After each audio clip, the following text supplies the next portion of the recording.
오늘 말씀의 실제 함께 읽습니다. 말씀은 믿음을 전이합니다.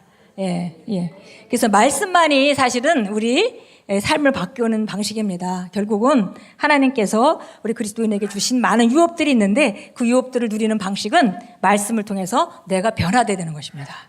그래서 내가 변화되는 것만큼만 주님이 내게 예비하신 유업들이 삶에 나타나게 되어 있습니다. 로마서 10장 17절 같이 읽겠습니다. 그러므로 믿음은 들음에서 나며 들음은 그리스도의 말씀으로 말미암느니라. 그래서 정말 필요한 것은 믿음인데요. 우리가 필요한 것은 믿음인데 믿음은 하나님의 말씀을 들을 때 우리 속 안에서 탄생됩니다. 그래서 그리스도의 말씀, 특별히 그리스도께서 우리를 위해서 하신 일을 통해서 이루어진 일, 그것을 우리가 들을 때 우리 안에 심령 안에 믿음은 생긴다 그랬습니다. 같이 읽겠습니다. 하나님의 말씀은 신뢰할 수 있으며 확실합니다. 당신은 당신의 인생을 걸 수 있습니다. 그러나 당신은 알지 못하는 것을 의지하거나 신뢰할 수가 없습니다. 당신은 알고 있는 것에 한해서만 믿음을 가질 수 있습니다. 예를 들어 내가 당신에게 내일 차를 선물하겠다고 약속했다면 그 정보가 당신의 기대를 불러일으켜서 그 차에 대한 믿음을 가졌을 것입니다. 다시 말해 내가 당신에게 내일 차를 갖게 될 것이라고 기대할 수 있는 이유를 제공했던 것입니다. 그래서 당신은 내 말을 신뢰함으로 단순히 소망하는 차원을 넘어서 어쨌거나 내일은 차를 갖게 될 것이라고 확신합니다. 내가 당신에게 드릴 차가 있어요 라고 말한 이유만으로 아직 본 적도 없지만 당신은 즉시 새 차에 대한 간증을 나누기 시작할 것입니다. 믿음은 내가 말한 것을 당신이 들었기 때문에 당신에게 왔습니다. 만일 내가 아무 말도 하지 않았거나 나는 말했지만 당신이 그 말을 듣지 않았다면 당신은 친구들에게 지금 새 차가 생겼어 라고 말할 정도로 믿음을 갖지 못했을 것입니다.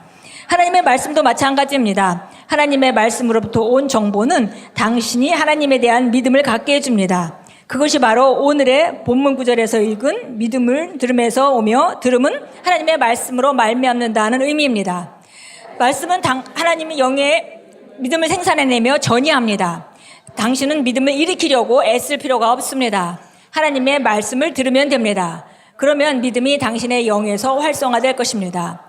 교회에 참석하거나 혹은 개인적으로 성경을 공부하면서 하나님의 말씀에 귀를 기울이다가 갑자기 직면해 왔던 모든 도전들이 아무렇지 않은 것처럼 보일 때가 종종 있을 것입니다. 그것은 하나님의 말씀이 당신의 영으로 들어가서 당신 안에 있는 믿음을 점화시켰기 때문입니다. 말씀은 당신에게 당신의 영 안에 실제가 승리와 의식과 통치의식을 줍니다. 아멘.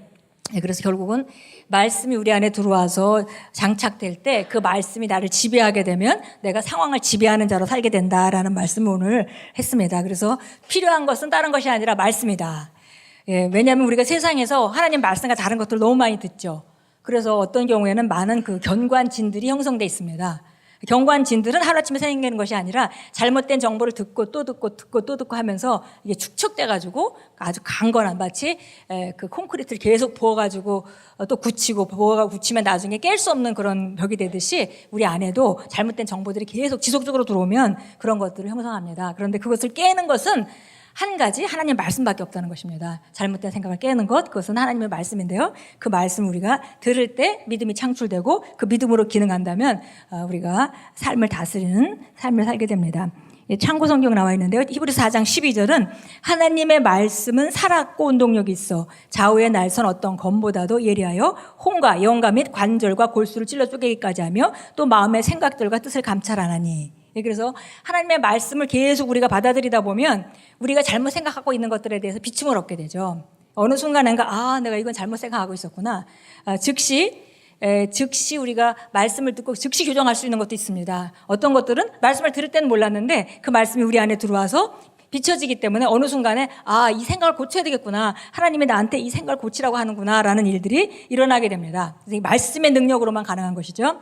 디모데전서 4장 15절도 말했습니다. 그 전에 말씀을 가르치는 것과 읽는 것에 전념하고 그리고 너희 안에 있는 그 부어진 그 성령에 대해서 인식해라 라고 말씀하면서 디모데에게 사도 바울은 이렇게 말합니다. 이 모든 일에 전심전력하여 너의 모든 진보를 모든 사람에게 나타내라. 그러니까 결국 말씀을 듣는 것, 읽는 것, 가르치는 것, 그리고 우리 안에 계신 성령님을 인식하는 것, 이것에 전심전력할 때 바로 우리 모든 분야에 그 진보가 나타나는 거라는 것입니다. 그럼 사람들은 우리 삶의 변화를 보고 내가 진보하고 있다는 걸 알게 되겠죠.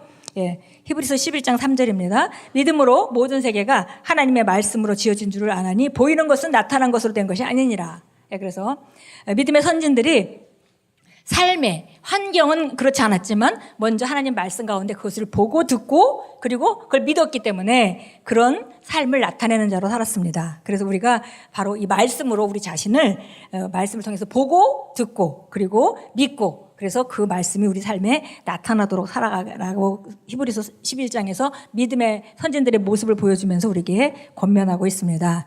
우리도 이렇게 믿음으로 우리가 하나님 말씀을 통해서 우리 세상을 우리 각자의 세계를 지어가도록 하나님께서 기대하고 계십니다. 그래서 우리가 오늘도 말씀을 기쁨으로 받습니다. 기도합니다. 사랑하는 아버지, 저는 아버지의 말씀이 제 안에 살아있으며 활동하고 있음에 감사드립니다. 저는 말씀으로 태어났으므로 말씀으로 삽니다. 말씀을 공부하고 묵상함으로 저의 삶은 영광에서 영광으로 진보되며 말씀에서 말한 대로 행동함으로 오는 축복이 저의 삶에 분명히 나타납니다. 예수 이름으로 기도합니다. 아멘. 그래서 여기 과정이 좀 나와 있죠. 우리 고백 기도문에 과정이 나와 있습니다. 보니까 말씀으로 태어났기 때문에 우리가 말씀으로 살아야 한다 그랬고요. 말씀을 공부하고 묵상하니까 삶이 영광에서 영광으로 진보되고 말씀에서 말한 대로 우리가 생각하고 말함으로 말미암아 우리 축복이 삶에 나타나게 된다 그랬습니다. 다시 한번 우리 고백하겠습니다. 사랑하는 아버지, 저는 아버지의 말씀이 제 안에서 살아있으며 활동하고 있음에 감사드립니다. 저는 말씀으로 태어났으므로 말씀으로 삽니다. 말씀을 공부하고 묵상함으로 저의 삶은 영광에서 영광으로 진보되며 말씀에서 말한 대로 행동함으로 오는 축복이 저의 삶에 분명히 나타납니다. 예수 이름으로 기도합니다. 아멘.